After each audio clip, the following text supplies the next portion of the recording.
I'm delighted to introduce, and when you stand up and introduce somebody, I think it's important to actually find the speaker and make sure that he's in the room. And this afternoon, he wasn't at the front, and I thought that is a big mistake, but then I saw him at the back. So Mike van Amburgh, I'm delighted to introduce Mike. Mike, as you probably know, is from Cornell University. Mike's been involved over the last too many years, Mike, in teaching and research. This afternoon, I'm pleased to invite him to talk about the nutrient intake from milk replacer of pre-weaned calves and the impact on lactating yield. Mike, you're very welcome to the UK, and thank you very much for taking the time to be with us this week. Thank you. You're very welcome.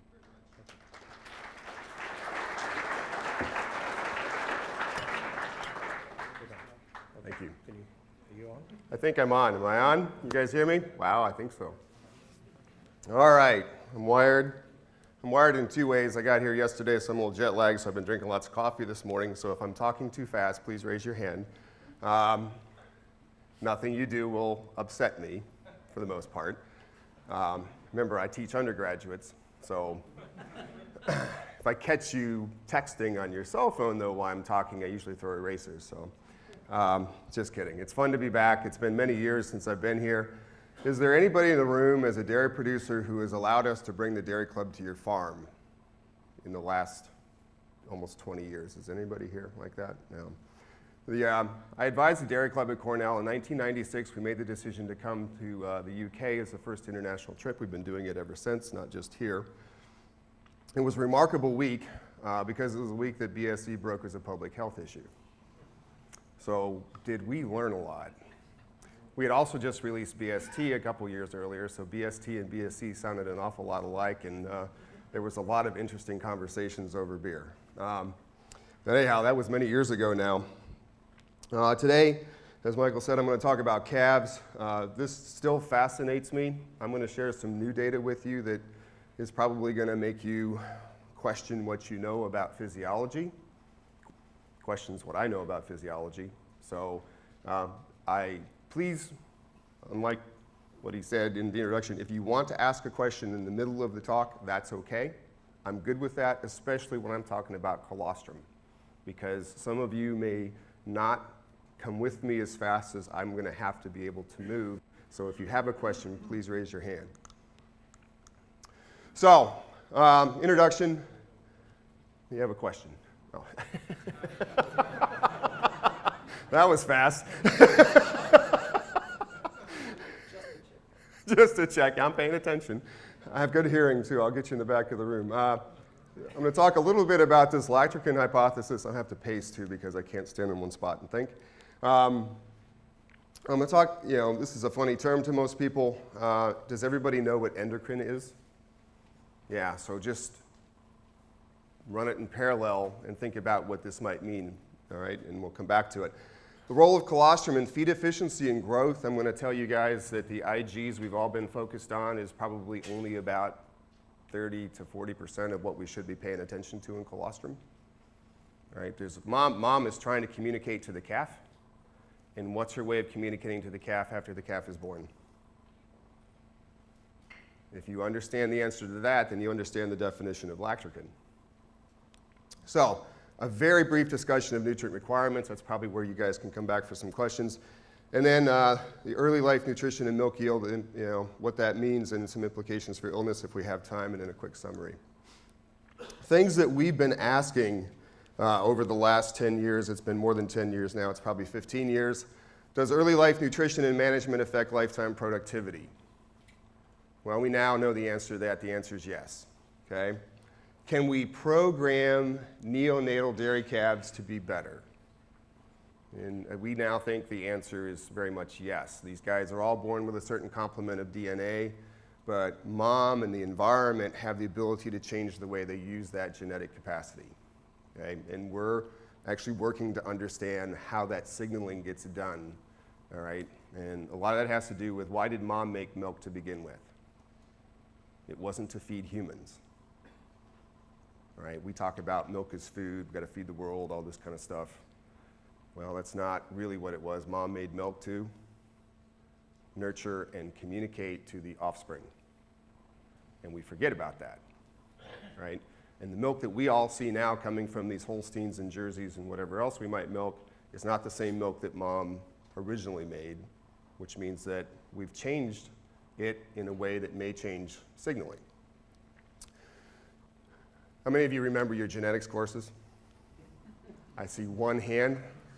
That's usually how it goes. How many of you that don't remember your genetics class remember something called the permanent environmental effect? Yeah, see, this is lost on everybody. Okay. But the point is that, so again, the calves are born with a certain complement of DNA. How they express that is really due to the environment. And if you think about it, when you guys look at your cows every day, what % of the milk they make every day on your farm is due to genetics? And what % is due to environment? Environment can be nutrition, management, everything else. You guys use, 70 to 80% management and environment, and that means 20 to 30% genetics. Well, the question is when does that environmental effect start? Is it only while you're milking the cow? And the answer is no. It starts actually as soon as they're conceived. Just read a paper this morning, just quickly, that said that they now know in humans that that the diet that mom is on just prior to conception actually programs the baby. How's that? Really powerful stuff. So there's lots going on here, and I think that that's probably what we're playing with. Okay, here we go. So what should we be doing? I did this a long time ago. I still talk about it just a little bit because I think we're starting to get to the point of moving beyond it. I would go to lots and lots of talks. I would listen to people talk about transition cows and fresh cows and high cow groups, and they all had proactive, objective goals. And the calf guy would stand up and we'd talk about death loss, scours, and rumen development. And if you think about it, calf scours or diarrhea, death, and rumen development are reactive, not proactive types of topics, right? We make the best decision making on a dairy farm when we're doing what? We're being proactive, right? We make terrible decisions when we're being reactive. So I went back to my desk and I sat there and I thought, you know what, I got to come up with a proactive goal for a calf. What's an objective goal that fits every other class of cattle that we currently work with? So I read all the literature, looked at all of our data, and said the simplest thing we could do is double the birth weight by weaning, about 60 days. And I can come up with lots of reasons for doing that. A lot of them are down here. The one I'm going to talk about today is potentially increased milk yield and herd life. We don't have time to do the herd life thing, but we think herd life is tied to this. Definitely feed efficiency, calving, internal herd growth, that's all there. What we do know is that in the US, people have taken this to heart. Me and this clicker are having a good time. There we go. We got Jersey herds in the US now that are tripling the birth weight by 60 to 65 days. Those are awesome calves. That's also brought the calving age down 2.5 months in those herds. Because once they've established that early growth, they're that much farther ahead. We just keep reinforcing that kind of nutrition, and now they're calving down at 18 and 19 months in some of those herds, very effectively. Okay? And Jerseys can calve that early because they're small. They don't have that large frame size we got to build prior to puberty. Okay? So, so I have herds, I have really progressive Holstein herds now asking me, should I change this and should we have a new goal? And I said, well, not everybody's here yet, but let's keep working on it. But yeah, Jerseys, we've got some Jersey herds that are doing this quite effectively. I can tell you that the Wagyu cattle in Japan, we've got herds of those now that are quadrupling the birth weight by 90 days. There's a real story there, but I don't have time. Just go into those weights, but I mean, there are some people with Jersey herds here. And what weight would they be at if they're 3 times? They would, oh gosh, I got to do this pounds, kilos conversion all of a sudden. Come on, you okay? 160, what are they born at, guys? Give me a birth weight. 25 kilos, so they're 75 to 80 kilos at 60 days. Easily. Some of them are heavier than that, actually. And nice looking calves. And those of you who ever see a calf like that, they're not fat. I've heard that I don't know how many times. Mike, we tried that, the calves were fat, we went back away from it. Oh, no, no, no, no, no. This is going to sound really crude, but I've killed lots of them, pre-planned, because that's how we get nutrient requirements, is to grind them up. So we've done a lot of slaughter balance work, and I can tell you that that calf actually, well, that's how you get all these numbers. I got these little ladies over here going, really? Yeah, it's awful. I'm glad we're done with that phase of our work, but yeah, about 400 of them actually, from birth to about 400 kilos. So yeah, we have a really good data set. There's no data set like that in the world. We've got 2 more papers to publish. The bottom line is that when you open those calves up, what you see is a lot of muscle, especially across the back. Yeah, they look like veal calves, right? And veal calves are not fat. You guys, if you've seen a good veal calf, knows they're not fat. They just have a lot of muscle. So you see a calf that you're not used to looking at, because most of the calves that you and I have looked at for years were just kind of skin and bone, right? Because we're not used to looking at a calf that's actually been fed well. So, thank you. Sure. See, first question, right? A couple slides in. There we go.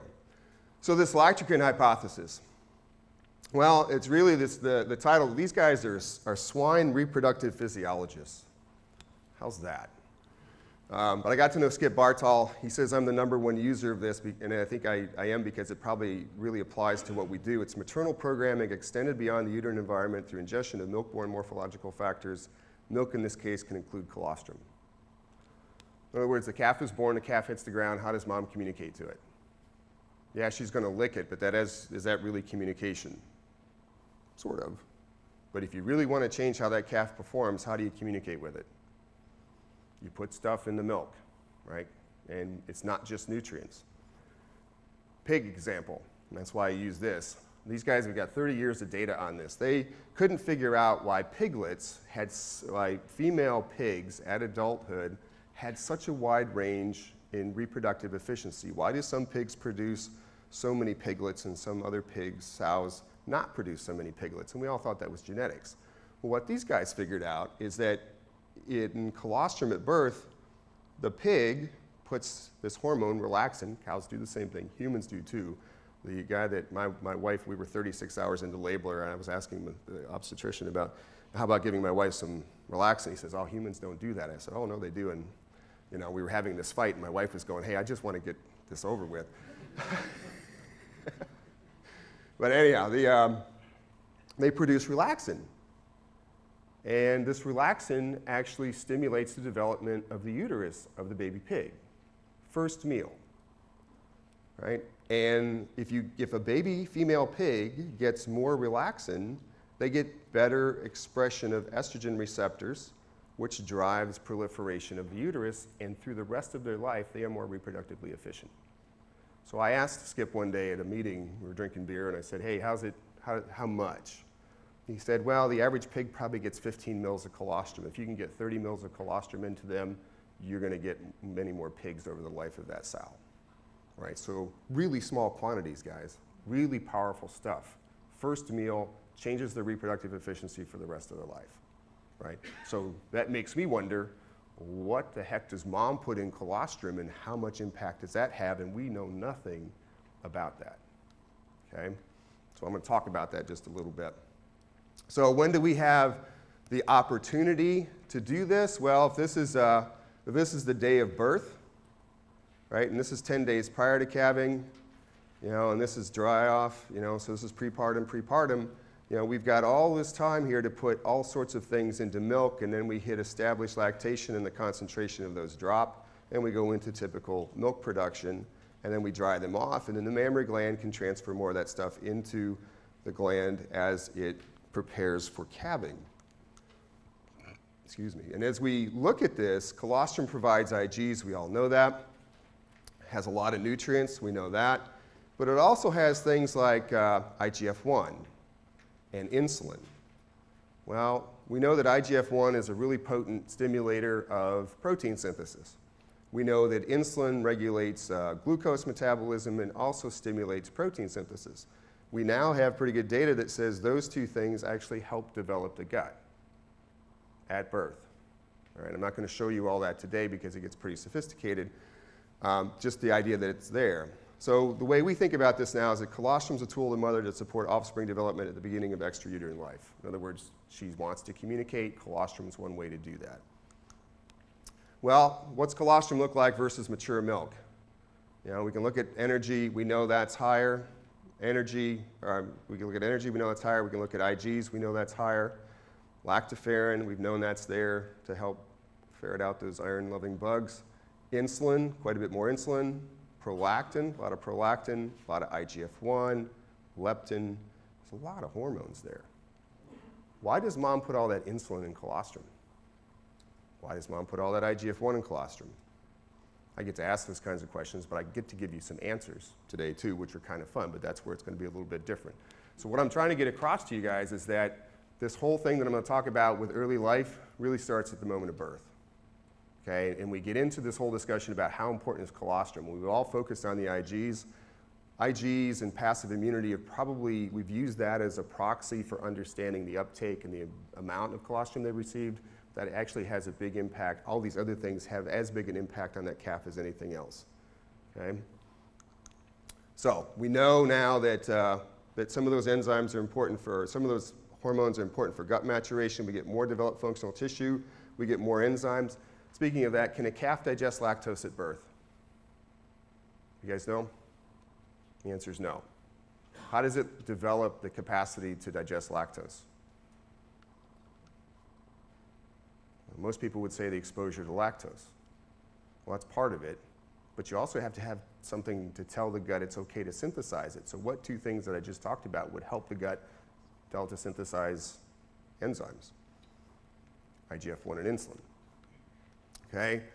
So we also know that the supply of hormones enhance absorption. This is a really big one, and this is the one I'm going to spend a few minutes on. And we now are beginning to learn that it alters set points for feed intake and possibly feed efficiency. So we can look at really applied data, and we'll see studies where the calves had a failure of passive transfer. They had delayed the time to first calving. Well, delayed time to first calving means what? Delayed time to pregnancy, which means probably slower growth rates. Decreased average daily gain. Again, something about calves with a failure of passive transfer, decreased average daily gain, but if you read these papers, you will find that they said nothing about sick calves. They just didn't grow as fast. Right? And we've always associated that with IGs. And in fact, from this Robinson study, if you looked at those calves during adult life and first lactation, there was a direct correlation between serum IG and milk production. Back to the idea that something that happened in the first couple hours of life did what to their productivity? Changed their productivity. Okay? We did a field study. This was many years ago when we were trying to build all these new generation milk replacers. We had 3 different milk replacers, 2 intake levels. Sam Ledley was the one that managed this, if anybody knows that name.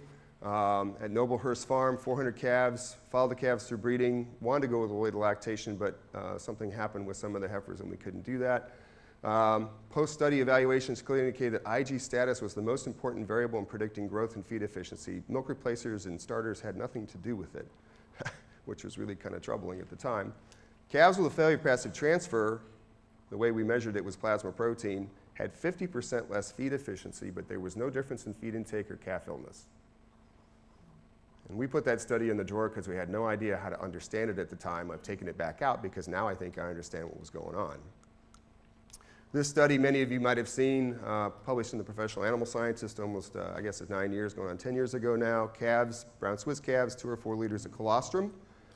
And then at birth, all fed and managed the same after they gave them colostrum, right? So 2 or 4 liters, put in the same pen, fed the same diets. Pre-pubertal average daily gain was 200 grams a day difference. Is that a lot? That's a lot.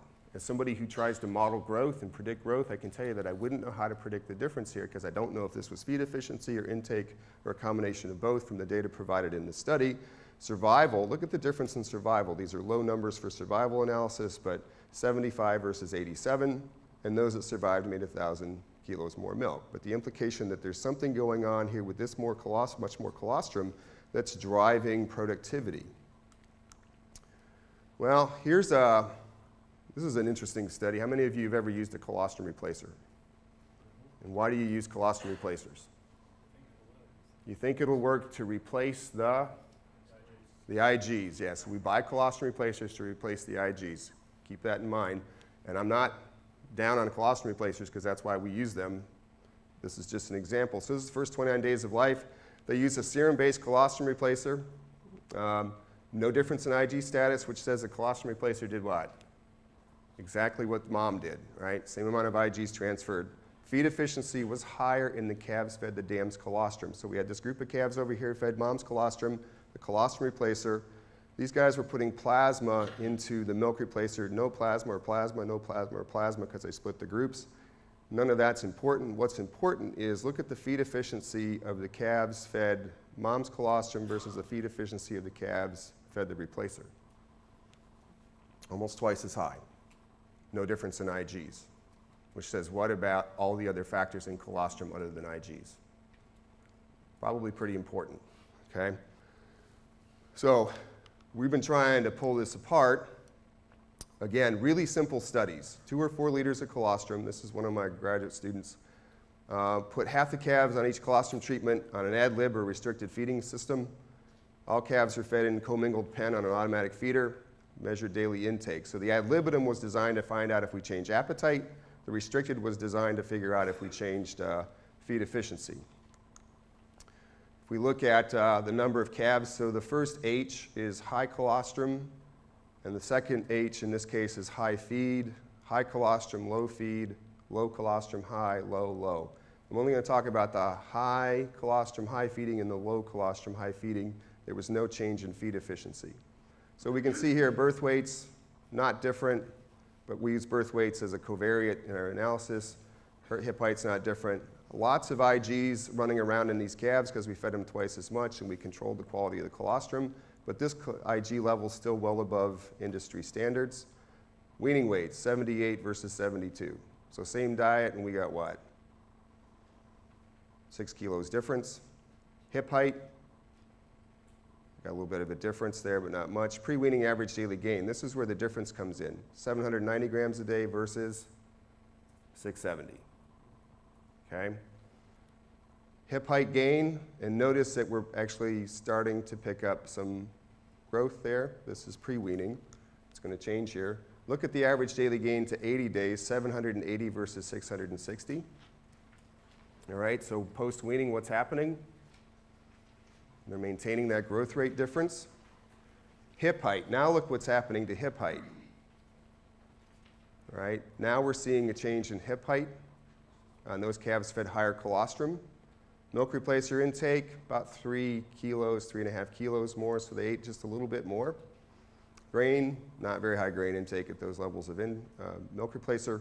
Average daily gain post-weaning, 1.1 versus 0.88. All right, so once you wean them, what are they doing? They're going. You know, we wanted to take these guys all the way to puberty, didn't have the money and or space to do that. No real dry matter intake post-weaning, about 2.9 versus 2.6 kilos a day. Didn't change feed efficiency. All right, so you see here that colostrum level did what? Yeah, the IGs are different, but there's something about colostrum that's changing what? Changing how they use the nutrients, how they grow. So IGF status was positive and above industry standards, but they were different. Colostrum status impacted the growth of calves, provided adequate nutrients above maintenance. Feed intake, post-weaning feed intake was modestly reduced in calves fed less colostrum, suggests that non-nutritive factors in colostrum alter feed efficiency. So this is a study, and we've collaborated with Harold Hammond in Germany a little bit on this. This is glucose uptake in neonatal calves, and I got 3 studies lined up here. So they fed 7 calves colostrum versus 7 calves fed a milk-based formula 4 hours average after birth. What they were able to do is they were able to match the nutrient content of these milk-based formula with the colostrum, so there's no difference in nutrient intake, right? And this is kind of fun, right? Took a lot of blood. I won't go into the rest of it. Oh, I hear a phone ringing. In my classroom, that means you buy everybody beer tonight. Okay. That's a lot of beer, isn't it? So if we looked at here's day 1, 2, and 3, and 4, day 1, 2, 3, 4 of the colostrum formula, you can see here that they did the best job they could of matching, things like organic matter and lactose and protein and fat, right? So when we look at some of the primary nutrients, there we go, we see changes like this, no changes, right? They're all pretty identical. We look at don't know where I'm supposed to push this thing to get it to go. But so on a nutrient, bless you, on a nutrient basis, these things are all pretty similar, but look at the hormone. This is just IGF-1. You got an awful lot of IGF-1 here, and you don't have that in the formula, and that's because that's what you would expect. There shouldn't be any IGF-1 in a milk-based formula. But there is in mom's colostrum. So hang on to that. So here's where it gets a little complicated. So the blue bars are the colostrum, the green bars are the formula. These guys all receive the same carbohydrate, protein, nutrients, all that stuff. So if you look at plasma glucose, this is time after birth, 0 to 72 hours. Blue bar, who's got more glucose in their system? Those calves fed the colostrum or the formula? Colostrum. They're all fed the same amount of nutrients. So here's plasma glucose on day 4 at feeding and 2 hours after feeding. So at feeding, it's still higher on the colostrum-fed calves. 2 hours after feeding, it's significantly higher in the calves fed the colostrum, not so much in the formula fed. Okay? Same amount of nutrients. Let's just tell you about the role of some of these things in colostrum in helping the calf absorb nutrients. All right? This is important for the calf. All right? So this is that same graph repeated because I'm going to twist your, this is where it gets a little paradoxical. So here's the glucose. Right? So glucose goes up 2 hours after feeding on day 4. Ready? You guys can see the slides already. Here's the insulin. Time of feeding, 2 hours after feeding. What did the insulin do? Way up. Okay, how many of you understand how insulin is supposed to work? All right, so when insulin goes up, what's supposed to happen to glucose? It's supposed to go down. So insulin's way up, and where's the glucose? Up. That's a brain teaser for just after lunch, right? I can see some of you are in your postprandial insulin rises. You're all kind of napping on me. I could walk around the room. Here we go. So what do we got? We got this high insulin, but we got high glucose. What's going on? Anybody think? Got any thoughts? Okay, hang on to that. So glucose uptake was increased in similar nutrient supply. Colostrum enhanced glucose uptake via insulin or enhanced enzyme activity in gut or simply maturation in the gut. I can talk about glucagon. I can talk about urea and protein. The bottom line is that the calf that got mom's colostrum with the same amount of nutrients had better nutrient status. So it's not just the IGs that are being communicated to this calf. What else is being communicated to this calf? Mom is actually telling the calf to do what? How to absorb nutrients and how to use nutrients. Okay? Okay? We're going to do this a couple more times, then I'll get to the stuff that we were supposed to talk about. Okay? So we did another study, 20 calves, 2 or 4 liters, a lot of bleeding. Didn't kill them this time, just bled them. Analyzed for lots of hormones. All right, so here's the calves that were fed 4 liters of colostrum. Here's the calves that were fed 2 liters of colostrum. These are the insulin levels. So we see this nice little insulin jump here. But these calves are out 200 hours, and look where the insulin's at. All right, and then it drops off out. So this is 12 hours out there. And this is refeeding. Okay, that's what's going on there is we just refed them. Okay, so insulin is high. Okay, is that normal insulin rise for that amount of colostrum? Should it be that high 200 hours or 200 minutes later for a normal feeding pattern? Good question. Right, here's the glucose. If I can get it to switch. There's the glucose, there's the glucose. What do you see? Well, they're the same. I can tell you that those 2 slides in Fernando's defense took 2 hours because everybody on the committee was arguing about what that meant. So we did something one more time because this would say, geez, we got all that insulin and what's happening to the glucose? It's the same, but it should be where? It should be lower, right? But it didn't go lower, which means it's either entering at the rate it's being used or they aren't sensitive to the insulin, and we know that's not true. So one more study, 6 bulls and heifers, took a colostrum replacer, put a bunch of human insulin into half of it. So 3 bulls and 3 heifers went to one treatment, 3 bulls and 3 heifers went to the other treatment, fed them all the same colostrum replacer. Half of them about an hour and a half after they were born, half of them got a pretty large dose of human insulin. Right? Took a lot of blood again. There we go. Plasma insulin concentration, those are the calves that got the human insulin. These are the calves that just got the colostrum replacer. So we see a nice rise in insulin and it drops. We see a nice rise in insulin and then it kind of hangs out for a while, which says the insulin is being what? Absorbed by the calf. Okay, one more brain teaser. Here's the control. Here's the treatment. There's the insulin. There's the glucose. Okay. Is that interesting? I know you're all kind of going, what is he showing me this for? All right, I'm showing you this because I want to explain to you guys, I want to show you guys that mom is trying to communicate some really powerful things to the calf, and she's doing it with colostrum. We're aiding and abetting it in this particular example, but I can tell you that we now know this is true in mom's colostrum, which is why she puts all that insulin in there. We now also know that when the baby's in utero, what is that baby? Is that baby autonomous yet? Does the gut actually know how to function as a gut yet, fully? The answer is no, not really, because it's never had to. The moment it hits the ground, what does that gut have to be taught what to do? Because it's no longer a developmental organ, it has to be taught that it needs to take up nutrients.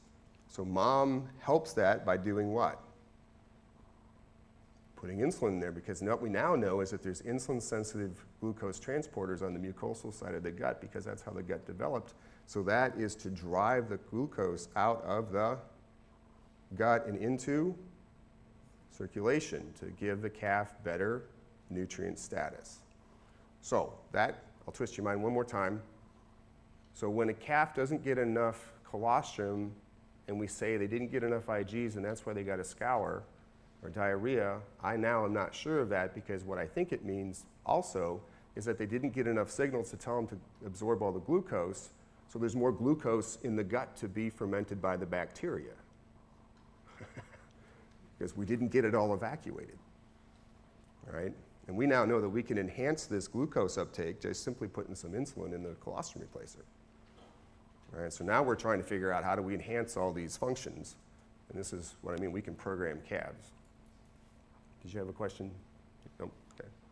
So mom's trying to send information via the calf, or to the calf via mammary secretion. Some of our management approaches have short-circuited this information flow. Colostrum contains factors that impact pre- and post-weaning feed efficiency from 12 to over 50%. Regulation of feed intake or satiety is likely influenced by colostrum post-weaning, and the combination of the two effects might be for life. I don't have time to talk about all that today, but the data from other species suggests the possibility of other developmental functions being affected, and humans and piglets and lots of other species have some data that we're starting to mine to figure out if we can change calves. Okay, nutrient requirements. This table's in there. I'm not going to spend a lot of time on it, except we published this actually in the Nottingham Proceedings back in 2005, a long time ago now. That might have been the last time I was here.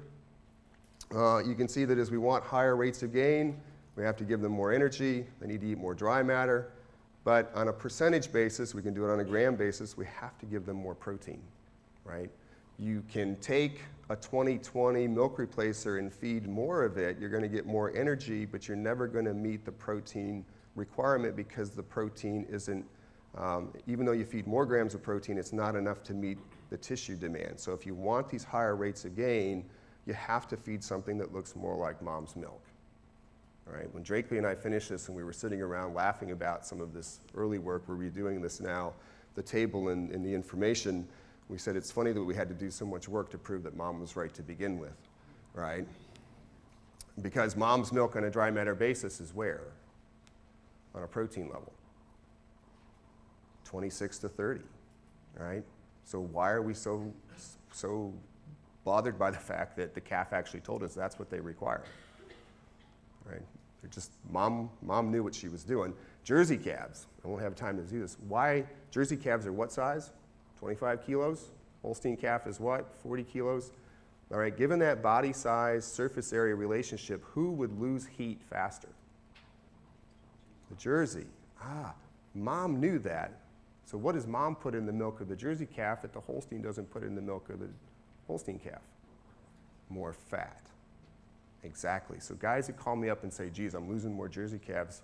I've never had this problem before. What are you feeding them? Well, they're trying to feed them like a Holstein, right? And you can't do that. You got to give them more fat because they lose more body heat.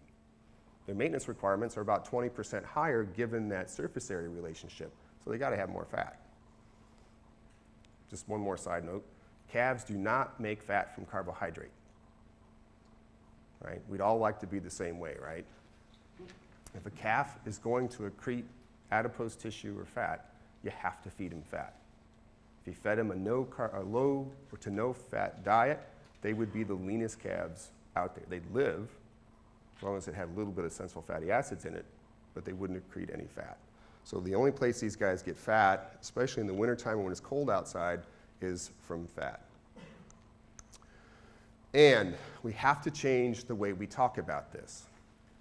The worst possible phone call I get is when somebody calls me up and says in the middle of January or February, like happened this year in upstate New York, and it says, you know, I had a really bad time with my calves. Well, how bad? I had one guy tell me he lost 90% of his calves this winter.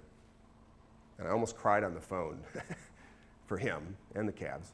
But, you know, 400 cow herd, right? That's a big loss. Well, what's the problem? They didn't give them enough calories. It was cold. You know, in Celsius, it was probably minus 35. Wind was blowing at, 60 miles an hour. You ask him, what are you feeding? 2 bottles. I don't know. What's the nutrient density of a bottle? You guys laugh, but that's one of our problems, because when we talk about feeding calves, we talk about bottles and buckets or scoops of milk replacer. We never talk about calories or mcals or grams of protein. And if we're ever going to solve these problems, what do we need to do? We need to teach ourselves that these all have very quantitative nutrient requirements. They require so many mcals of energy.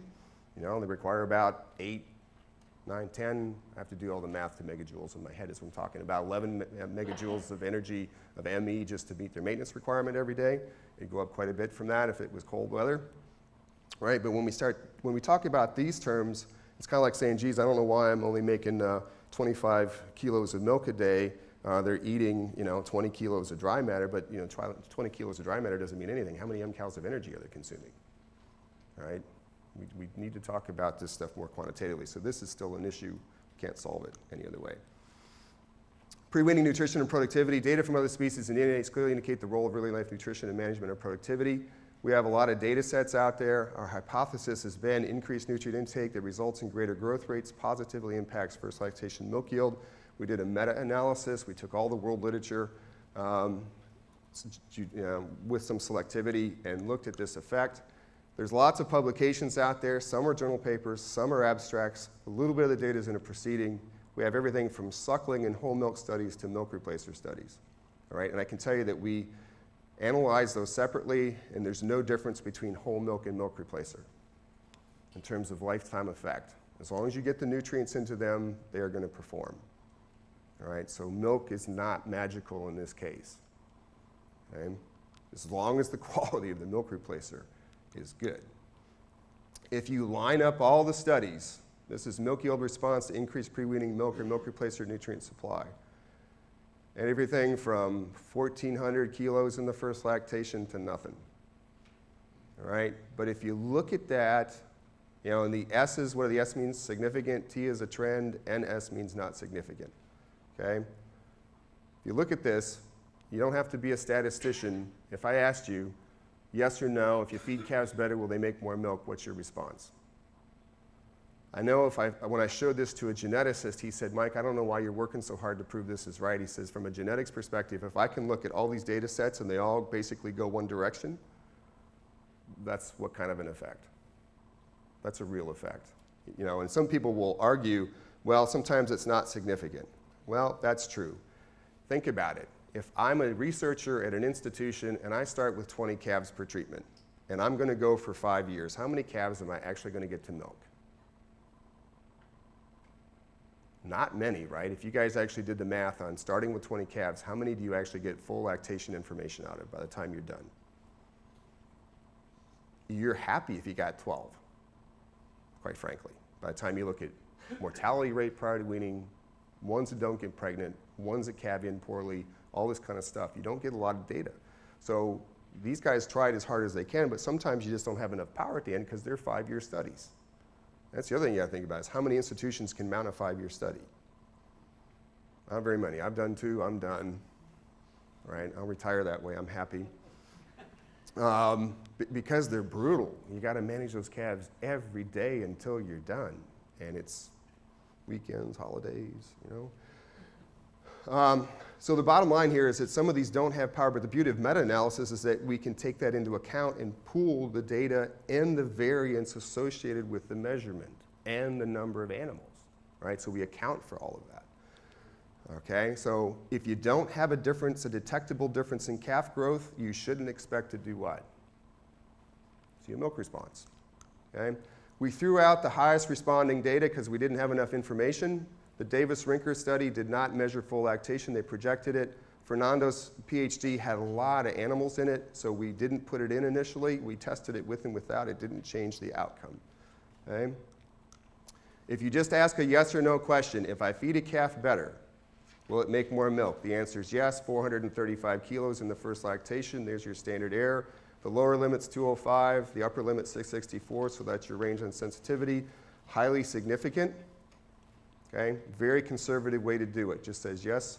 If you look at the odds ratio, you're 2 times more likely to get more milk from a calf if you feed them better as a calf. Okay? Highly significant. Okay? So using the world literature.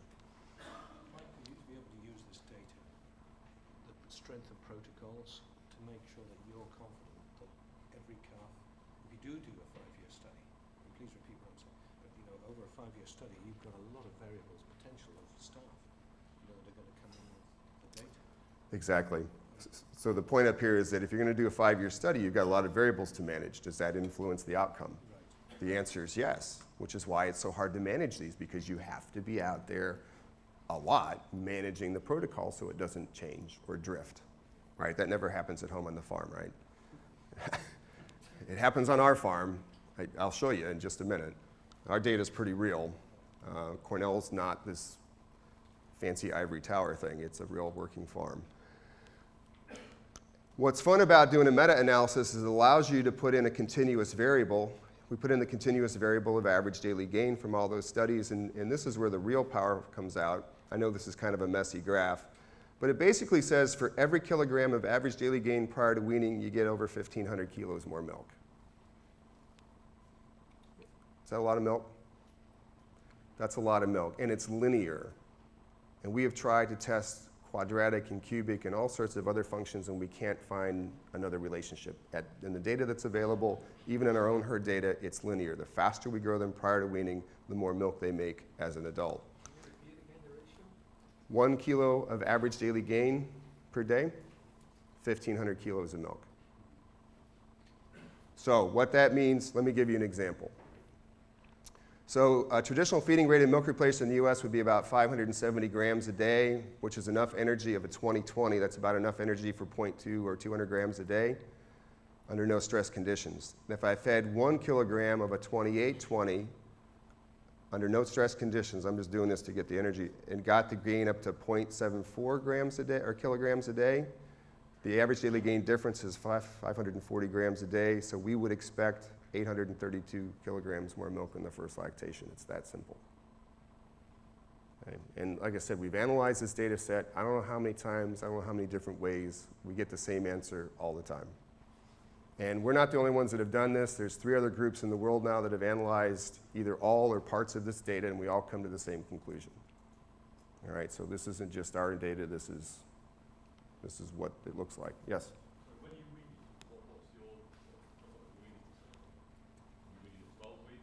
No, we're still weaning at 60 days. This is the double the birth weight. So the simplest way to say this is you want to at least double the birth weight. Yeah, so you know, which brings back the question, that's a great question. So what do you wean them at? We wean them at 60 days. 42 to 49 days seems to be the opportune time to get this all set. Jim Drakely and I are having a discussion about should it be the first 35 days of life, and we think that I still think that it's probably the first 42 to 49 days of life. I'm going to go with 49 because that's what the data helps me sort out, and I'm going to stick to the data. I could speculate that it's 35 days, but I don't have enough data to point out that. So the first 49 days, you know, what I tell producers in the U.S. is we got to figure out how to grow them as fast as possible for the first 49 days of life. Do you force wean? Do I force wean? Yeah, so the way we do that, good question, the way we wean them, we don't force, well, we step down. So let's say we're going to start stepping them down on day 43. So full feed to 42. On day 43, they get half of the amount we were feeding the day before. So let's say we're feeding 10 liters a day the day before. Is that 2 feed? 2 or 3. 3 is better. 3 is always better, guys. 15% more feed efficiency 3 times a day on the same amount of dry matter. And in the wintertime, I will tell you, when it's cold outside, calves just love 3 times a day feeding. You would too, if you were outside all day long and had to sleep in a hutch.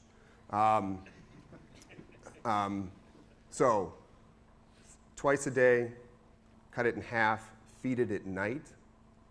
The evening feeding, because that's always the longest interval between feedings. It's always the coldest part of the day, or almost always.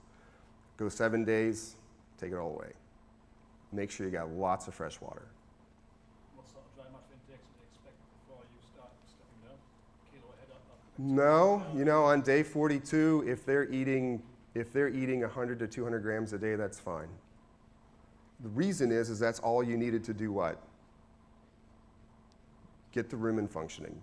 You don't need a mature rumen yet, you just need a functional rumen. Once you take away the milk, those calves are pretty hungry. You've built this machine that's really hungry. They're going to eat their way into the starter. I don't have all those graphs here, but I could show you what that looks like. And by the time you move them now, here's the tricky part. So you take the milk away on day 50, what is that, 72, 49, 50, and you let them go for at least 10 days prior to moving them. You don't want a social change now, because what did you just do to them? You stressed them by, you know, maybe you stressed them, hopefully you didn't stress them, but you changed something, right? And they're a baby, and we all know that babies don't adapt to change very well. So you got to give them time to get up on dry matter intake, know where their water is, know who their friends are, right? You don't want too many changes all at once. Once they've adapted to eating dry feed and you're comfortable with that, now you can move them on. Don't move them by themselves. Move them with a buddy. You know, we're all pretty uncomfortable when we go to a place that's public and we don't know anybody, right? Geez, I don't know anybody here. See, I'm really uncomfortable. No, I'm just kidding. But that has a huge impact on how they behave after you wean them. And I know that sounds kind of touchy-feely, but which 10 years ago I would never said that, but I've seen enough behavior stuff now that I'm, you know, that's important. The reason I ask is I saw some research recently from America where a guy was advising don't do that. Let them stay on milk until they're eating the amount of dry matter, cake or whatever you want them to eat, then you pull them off the milk. Yeah. It's more expensive, but you recommend doing that, you don't get any sort of health check and growth check and that sort of thing. That's true. You can do that, but it's very expensive, right? And again, that's where the management, and you want to make sure they eat the starter though, right? If you get a group of calves that just won't eat that starter, you better be questioning the starter grain, right? Now, and that's another problem, this whole thing on starter intake. Where did you guys all learn to eat? You learn to eat from your mom or your dad. What do we do with these poor calves? They have to learn to eat from each other. And if you put a bunch of calves that are the same age together, you put this feed in the bottom of the bucket, do they know that that's feed? No, because they've never been taught that that's feed. That's a real problem. What's fun is if you got an older calf or a couple someplace where those calves can see it and they see the older calf sticking their head in the bucket, guess what the younger guys are going to do faster? Right? Because if they're out on pasture and they're suckling mom and they look up and they see mom nibbling that grass, what are they going to do? They're going to turn around and nibble some grass. Right? So the behavior aspect, so when I see all these studies about texturized feed versus pellets and all that stuff, to me that's all, yeah, it's fine tuning. That's a good word. I was going to say something that was a little more stronger. I like that. Fine tuning. I'm going to borrow that. you know, they didn't learn from mom, so nobody taught them that that's feeds. They have to figure it out on their own, and that's a really hard learning process. It's kind of like some of you learning how to eat Brussels sprouts and broccoli, right? It's, if your mom doesn't force feed you, you may never learn to do that because you might not like the taste. Wine and beer, on the other hand, are a lot easier. Yes. Mike, is there any effect from the same mother's milk, or is it just mother's milk? Kenneth asked, is there a difference between mom's milks? That's a good question. I don't think, based on this analysis, I would say that mom is not relevant once we get past about the first 4 or 5 days in that aspect. That first 4 or 5 days, I think mom's really relevant because mom's trying to communicate in ways that we haven't understood. But once you get past that, it's really just nutrients. Good question.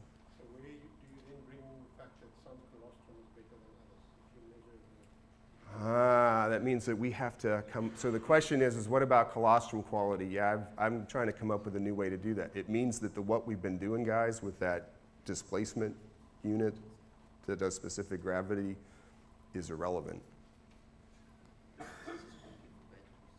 What's that? It works for batteries, yeah. Yeah, no, it's a specific gravity. And that's, one of the reasons that's so hard to use anyhow is how many of you, do you know that was, let's see, good God, now I got to do it in Celsius. I'll do it in Fahrenheit. That unit was made to work at room temperature. How many times do you measure colostrum at room temperature? You don't measure colostrum at room temperature, which means every time you use a specific gravity measurement, it's all wrong anyhow. How about the Brix refractometer? Brix refractometer, there we go. Brix is our savior at this point. Brix refractometer is what we're using, and I will go to farm visits and I will hand them a Brix refractometer. I get somebody else to pay for it, but I will hand them, I will hand it to them.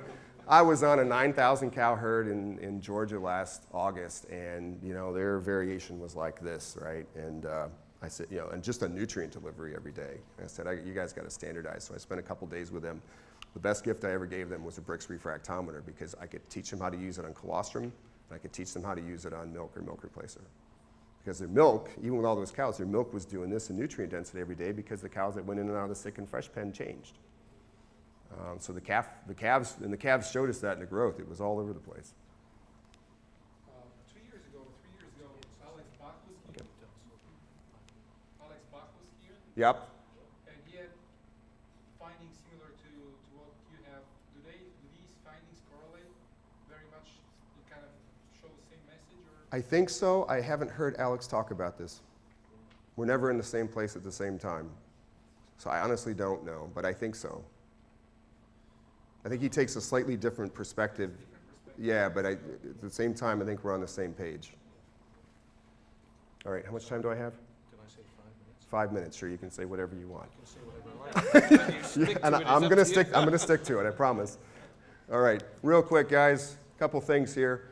This was our own internal data, 1,200 lactations, 8 years of data. This is a retrospective study, not a proactive study. Just real quick, we used the same type of mathematics that you would do a sire summary with. All right, because when we look at sire summaries and contemporary averages amongst peer group within a herd, you know, are you guys conducting a study within your herd? And the answer is no. But a geneticist is still able to do what? Sort out the difference between sires, right? So we thought that was the most powerful way to analyze this data. So we used a genetic tool to analyze these lactations, which gave us a tremendous amount of power because we had recorded everything that these calves ate for 8 years. We recorded all their growth rates. We recorded the daily temperatures. Okay? So we knew a lot about these calves. Looked at just things that we could all measure. Yeah, we used this thing called a test A model. Allowed us to control for years, season genetics, management, things like that. Same mathematical procedure that would be used to estimate a PTA, heritability, or other production trait. Looked at simple things like birth weight, weaning weight, average daily gain until weaning, hip and wither heights, prepubertal average daily gain. The most powerful one was being able to calculate intake over maintenance from milk replacer.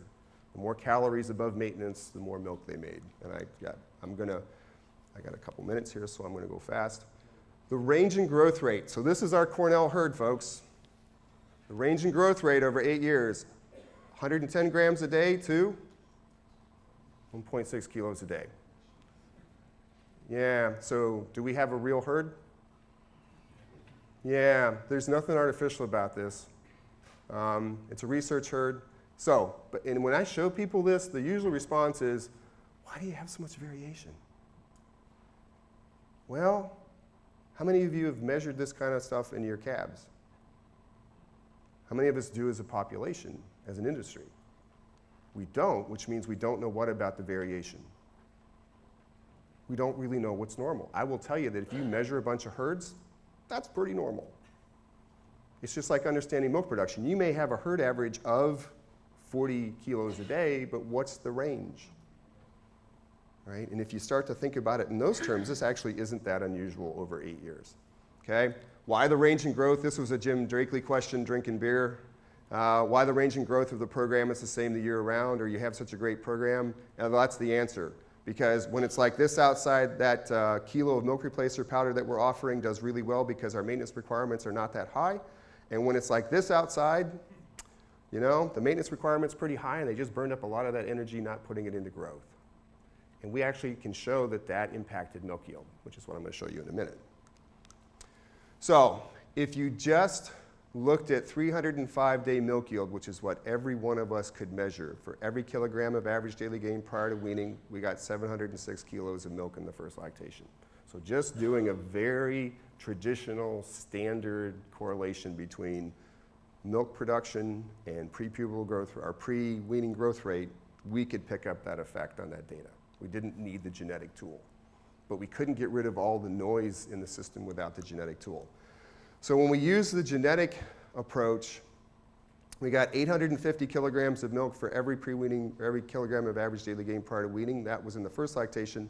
Look what happened in the second lactation. It's the same. We lost it in the third lactation. I blame that on Tom Overton and his transition cow studies. But because he's not here to defend himself, so that is somewhat unfair. But what allows us to do is look at first to third lactations. We've got 2,200 kilos of milk for every kilo of average daily gain prior to weaning. If we look at, let's go fast here. If we look at it on an MCal above maintenance, for every MCal above maintenance from milk replacer, we get 235 kilos of milk in the first lactation. Significant. Still positive, but we lose significance in the second, but we pick it up in the third, and look at the lifetime response. For every MCal of energy over the first 3 lactations, we get 900 kilograms of milk. This is really powerful because this is the way I think every dairy producer and every nutritionist should think about it, because we can calculate the maintenance requirement of the calf pretty quickly. We know what the nutrient content of the milk or milk replacer is. We can do intake over maintenance very fast. 2 slides and I'm done. Okay. The most important thing to the geneticist was this. And this is why I want to share this with you. In this evaluation, 22% of the variation in first lactation milk yield was explained by growth rate up to about 49 days of age. If you ask any geneticist how much variation can they account for with all the things they currently measure, it's not a very big number. What's the primary trait that most people breed for one way or another? It's milk, right? How much variation in first lactation milk production does selection for the primary trait account for? 7. Milk only accounts for 7% of the variation in first lactation milk yield. Selection for the primary trait. Calf growth accounts for 3 times that much. The geneticist who had just retired when he was helping me this, he said, Mike, I've been working for 40 years. 40 years. He said, and I'll always remember this. Bob died a couple years ago. I'll always remember this conversation because he was almost shaking. He said, I'm at the end of my career, and I finally found something that really made a difference.